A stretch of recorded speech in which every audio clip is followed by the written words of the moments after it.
မင်္ဂလာပါဝလာ Sensei Page ကမိုးတစ်ဖြစ်ဝလာပါကိုတို့ဒီဗီဒီယိုလေးမှာဝါရာလီယိုညူမွန်အပိုင်း6ကိုလေ့လာသွားမှာဖြစ်ပါတယ်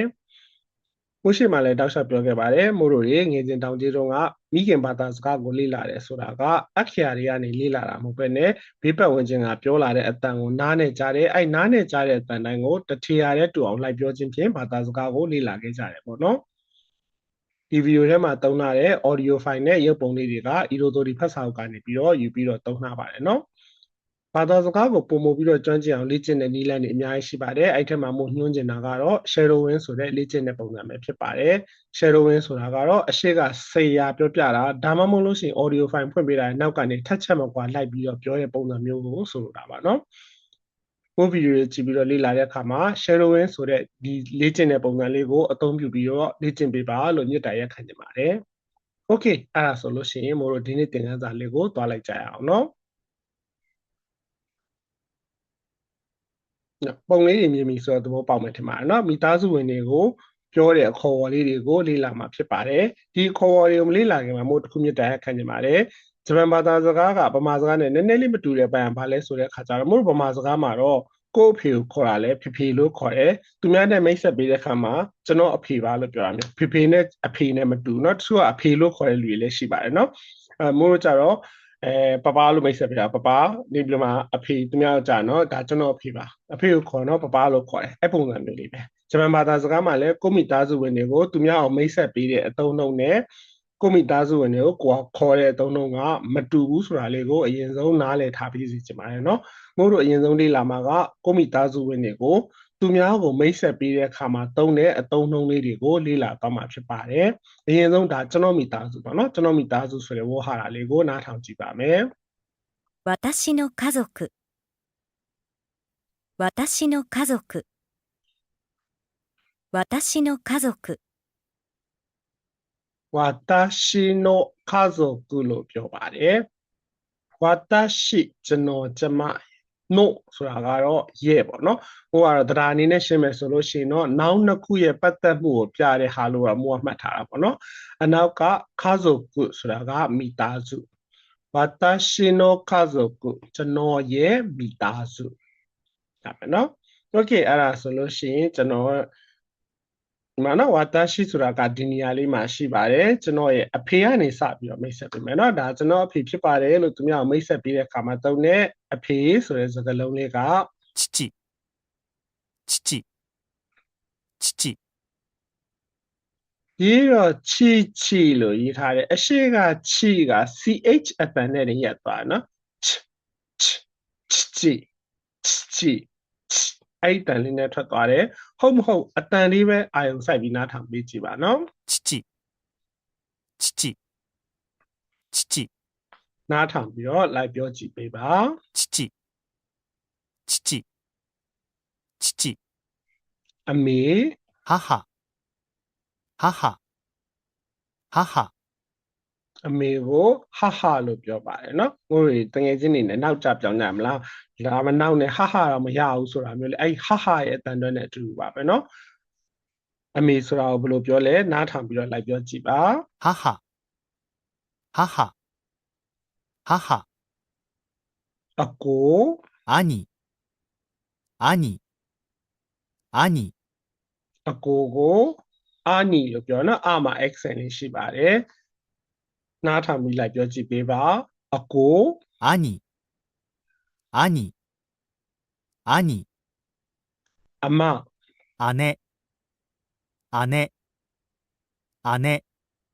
အမကိုအာနဲ့လို့ပြောပါတယ်နားထောင်ပြီးလိုက်ဆိုကြည့်ပါအမ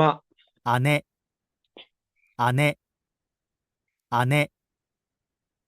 ဗမာစကားမှာတော့เนาะယောက်ျားလေးဆိုတော့ညီလေးလို့ပြောတယ်မိန်းကလေးဆိုတော့မောင်လေးလို့ပြောတာပေါ့เนาะညီလေးမောင်လေးကို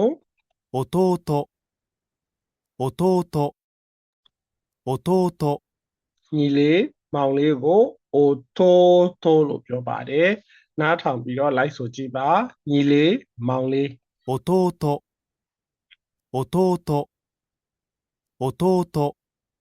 ညီမလေး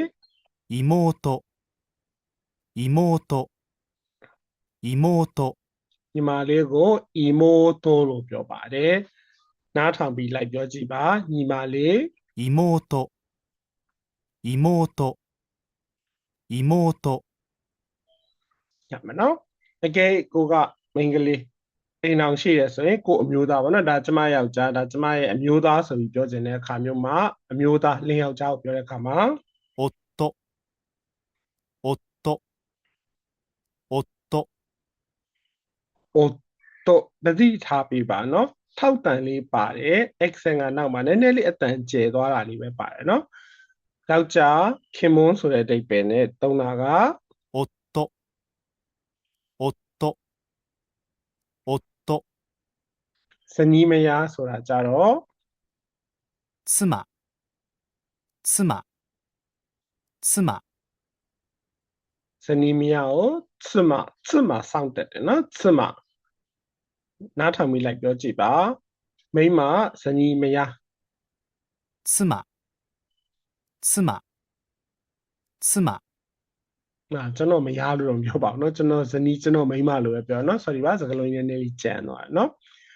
သားသမီးတွေရှိတယ်သားတွေသမီးတွေမို့လို့မခွဲသေးဘူးအရင်ဆုံးကလေးဆိုတဲ့စကားလုံးလေးပဲလေ့လာမယ်เนาะကလေးတွေဆိုတာကြတော့ 子供、子供、子供、တို့အရင်က city map မှာလေသွားလိုက်စီလို့သွားလိုက်တန်တို့မှာလားမသိဘူးเนาะခိုတိုမိုဆိုတဲ့ brand လေးကြားဖို့မယ်ထင်ပါတယ်เนาะခိုတိုမိုနားထောင်ပြီးလိုက်ပြောကြည့်မယ်ကလေး 子供、子供、子供、ရမယ်เนาะတို့ရှေ့ကသင်ခန်းစာတွေမှာဖြစ်ပါတယ်ဆိုတဲ့ des ဆိုတာလေးကိုလေ့လာသင်ပြီးသားဖြစ်ပါတယ်เนาะအဲ့တော့အဖေဖြစ်ပါတယ်လို့ပြောချင်တယ်ဆိုရင် chichi des အမေပါ haha des အကိုပါ ani des အမပါ ane des ညီလေးမောင်လေးပါ ototo des ညီမလေးပါ imoto des ကျွန်တော်ရဲ့အမျိုးသားပါ otto des ကျွန်တော်ရဲ့အမျိုးသမီးပါ tsuma des ကျွန်တော်ရဲ့ကလေးပါ kodomo des ရမယ်နော်အဲ့တော့မိသားစုဝင်9ယောက်ရှိတယ်ဆိုလို့ရှိရင်9ယောက်မိတ်ဆက်ပြီးတဲ့အခါမှာ chichi des haha des ani des ane des လို့ပြောတာမျိုးထက်တစ်ခါကျရင်အဖေရဲ့အမေရဲ့အကိုရဲ့အမရဲ့ဆိုပြီးတော့ပြောတာမျိုးရှိတတ်တယ်နော်အဲ့ခါကျတော့မို့လို့ဘာသုံးမလဲဆိုတော့ထို့ဆိုတဲ့ဟာလေးသုံးပါမယ်ထို့ဥမာအဖေနဲ့အမေဖြစ်ပါတယ်ဆိုလို့ရှိရင် chichi to haha des အကိုနဲ့အမနဲ့ဖြစ်ပါတယ် ani to ane des ညီလေးမောင်လေးနဲ့ညီမလေးဖြစ်ပါတယ် ototo to imoto des မိန်းမနဲ့ကလေးဖြစ်ပါတယ် tsuma to kodomo des အမျိုးသားနဲ့ကလေးနဲ့ဖြစ်ပါတယ် otto to kodomo des ကိုပြောချင်သလိုချိတ်ဆက်ပြီးတော့ပြောလို့ရသွားမယ်เนาะနောက်တစ်ခုကကြတော့ဒါတွေမဲလားဆိုတော့မဟုတ်ဘူးเนาะမိုးတို့တွေကဘသူဘဝဆိုတာမပြောဘဲနဲ့ဘယ်နှယောက်ဆိုတာကိုပြောချင်လဲရတာပေါ့ဘယ်နှယောက်ဆိုတာပြောချင်တယ်ဆိုရင်ရှေ့ကသင်ခန်းစာမှာမို့တို့လူကြီးပြောတာလေးတွေကိုလေ့လာခဲ့တယ်เนาะ story study sunning yonin ဆိုတဲ့ဟာလေးမို့တို့လေ့လာခဲ့တယ်အဲ့အရေးအတွက်လေးထည့်ပြီးတော့ပြောမယ်အရှိမ kazoku ဆိုတာလေးထည့်လိုက်မယ်เนาะ kazoku wa des လို့ပြောမှာပေါ့ဥမာမိသားစုဝင်9ယောက်ဖြစ်ပါတယ်ဆိုရင် kazoku wa gonin des မိသားစုဝင်3ယောက်ပဲဆိုလို့ရှိရင် kazoku wa sannin des ဆိုပြီးတော့ပြောလို့ရမယ်เนาะပြီးသွားတဲ့ခါကျတော့မို့ဗမာစကားမှာအကိုရှိတယ်အမ3ယောက်ရှိတယ်ညီမလေး4ယောက်ရှိတယ်ဆိုတော့လူဦးရေပါထည့်ပြီးတော့ပြောချင်တာမျိုးအဲ့ဒါမျိုးဆိုလို့ရှိရင်တော့ဘာဖြစ်သွားမလဲဆိုရင် ga imas ဖြစ်သွားမယ်အရှိက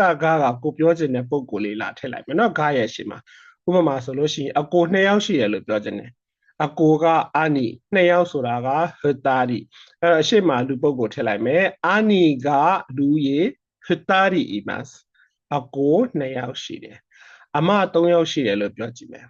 အမကအာနဲ့3ယောက်ကဆန်နင်အမ3ယောက်ရှိတယ်လို့ပြောချင်တာမဟုတ်လို့အာနဲ့ကဆန်နင်အီမတ်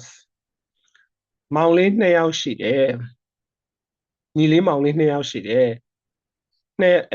ညီလေးမောင်လေးက ototo 2ယောက်က2人ညီလေးမောင်လေး2ယောက်ရှိတယ်ဆိုတော့ ototo က2人いますညီမလေး3ယောက်ရှိတယ်ညီမလေးက imoto 3ယောက်က3人 imoto က3人いますလို့ပြောမှာပေါ့ အမဟုတ်ကျွန်တော်မှာကအကို2ယောက်အမ2ယောက်ရှိတယ်အဲ့ဒါဆိုလို့ရှိရင်လည်းမိုးတို့တွေကတကန်ချင်းညီပြောပြီးတော့ဒီထို့လေးနဲ့ဆက်မှာပေါ့ဥမာအကိုကအနီအမကအနဲ့2ယောက်ကစတာဒီတခုအရင်ဖြတ်လိုက်မယ်နော်အကို2ယောက်နဲ့ဆိုတဲ့အပိုင်းလေးအရင်သွားလိုက်မယ်အနီကစတာဒီတိုအမ2ယောက်အနဲ့ကစတာဒီအီမတ်အပြည့်စုံပြောကြည့်မယ်နော်အနီကစတာဒီတိုအနဲ့ကစတာဒီအီမတ်ရမယ်နော်အဲ့တော့ရှေ့ကလူကြီးပြောတဲ့အခါမှာဘယ်နှယောက်လဲဆိုတာလည်းမို့လို့သိထားပြီးသားနော်何人ですかဆိုတဲ့ဟာလေးအဲ့တော့မိသားစုဘယ်နှယောက်လဲလို့မေးမယ်ဆိုလို့ရှိရင်家族は何人ですか家族は何人ですかရမယ်နော်ဟုတ်ကဲ့အဲ့ဒါဆိုလို့ရှိရင်မို့လို့ကိုမိသားစုဝင်ကိုသူများနဲ့မိတ်ဆက်ပေးတဲ့အခါမှာတုံးတဲ့ခေါ်ဝေါ်လေးလည်းတည်သွားပြီလူကြီးဘယ်နှယောက်ရှိလဲဆိုတာပါပြောလို့ရသွားလိမ့်မယ်လို့ထင်ပါတယ်နော်ဒါဆိုလို့ရှိရင်ဒုတိယပိုင်းဖြစ်တဲ့ exercise လေးတွေမို့လို့လေ့လာကြည့်ကြရအောင်နော်အာယူရဲ့အခြေခံတဲ့မို့လို့ပုံပေါ်ပါလေးပဲအာယူကိုထွက်တာပေါ့ပဲเนาะဒီပါဇက်ပုံစံလေးနဲ့ရအောင်လေအတန်ထွက်တာလေးကိုတစ်ခေါက်လေးကျင့်ကြည့်ပါမယ်あいうえおあいうえお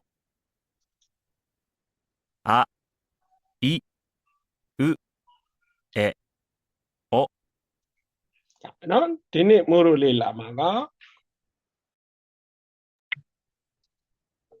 n ဆိုတဲ့အခါလေးနော် n အတန်တော့ရဆိုတော့ n ဆိုတဲ့ဟာလေးပေါ့နော် n နဲ့ a နဲ့ဆိုရင် na n i ni n u n n e ne n o no ဒီလိုင်းလုံးတန်ထွက်မယ်ဆိုလို့ရှိရင်なにぬねの okay အဲ့ဒါဆိုဒီအခါလေးဘယ်လိုရေးလဲလေးလာကြည့်ကြရအောင်နော်ပထမဆုံးနော်ဆိုတဲ့အခါလေးကမို့လို့ထမှာရေးတော့ကတီလေးလိုရေးတဲ့ဟာလေးဒီတစ်ခေါက်ခြေထောက်ကလေးနည်းနည်းလေးတူသွားတာပေါ့နော်တစ်ချက်နှစ်ချက်ပြီးတော့မှအိုးမှာရေးတဲ့နောက်ပြစ်လိုဟာလေးလာလိုက်မယ်ပြီးတော့မှတဲ့တဲ့ဆင်းပြီးတော့မှ white ပြီးတော့မှခြေထောက်လေးဆန်ထုတ်ပေးလိုက်မယ်ငွေလေးခေါင်းထောင်နေတဲ့ပုံစံမျိုးလေးပေါ့နော်ဆွဲချက်လေးကြည့်ကြည့်အောင်တစ်ချက်နှစ်ချက်သုံးချက်လေးချက်ရမယ်နော်နောက်တစ်ခုにဟိုလိုခဲ့မှာရေးတော့လို့အစတစ်ချက်လေးလို့နော်ကွေလေးဆင်းလာပြီးတော့တော်လိုက်မယ်ပြီးတော့မှခို့လိုမျိုးလေးရေးလိုက်မယ်ဒါကနိဆွဲချက်လေးကြည့်ကြည့်မယ်တစ်ချက်နှစ်ချက်သုံးချက်နောက်တစ်ခုနုကကြတာမို့လို့တွေကပါလဲဆိုတော့နောက်ပြစ်ကလေးဒီလိုလေးဆွဲလိုက်တယ်ပြီးတော့မို့ဗမာကိန်းကနန်းရှစ်ရေးသလိုမျိုးကြောဖောက်တယ်အရေးတော့အောက်ခြေရဟာလိုမျိုးလေးเนาะအဲ့နောက်ဆုံးတစ်ချက်လေးလိုလေးဆွဲလိုက်ပြီးတဲ့အခါမှာအဆုံးသက်မှာသူကအမီလေးခွေပေးလိုက်တယ်ဒါမှနော်တစ်ချက်နှစ်ချက်ဆွဲချက်လေးကြည့်ကြည့်ပါမယ်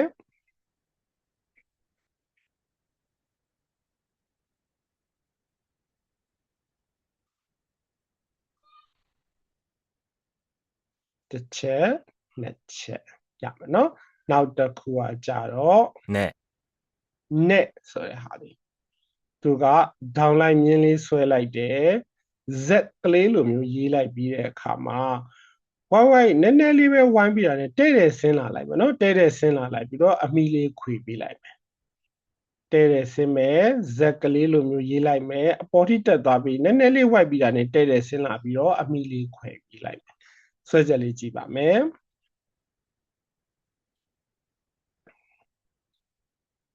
တစ်ချက်နှစ်ချက်နော်နောက်ဆုံးတစ်ခုကနော်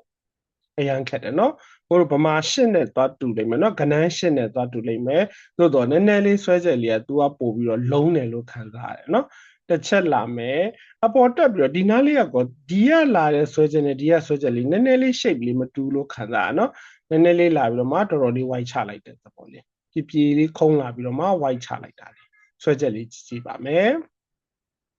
ဆွဲချက်မှာဆိုသိတာရယ်နော်ဒီနားလေးရောက်ပြီးမှတော်တော်လေး white ချလိုက်တယ်ဆိုတာလေရမယ်နော်ဒါဆိုလို့ရှိရင် Ori action ၅လုံးလေ့လာလို့ရသွားမယ်မိသားစုအနေအကြောင်းပြောတာလည်းရသွားမယ်လို့ယုံကြည်ပါတယ်เนาะဒီဗီဒီယိုလေးကိုဒီလောက်လေးနဲ့ပဲရန်နာခွင့်ပြုပါနောက်ဗီဒီယိုကြမှာပြန်ပြီးတော့တွေ့ကြမယ်เนาะ bye bye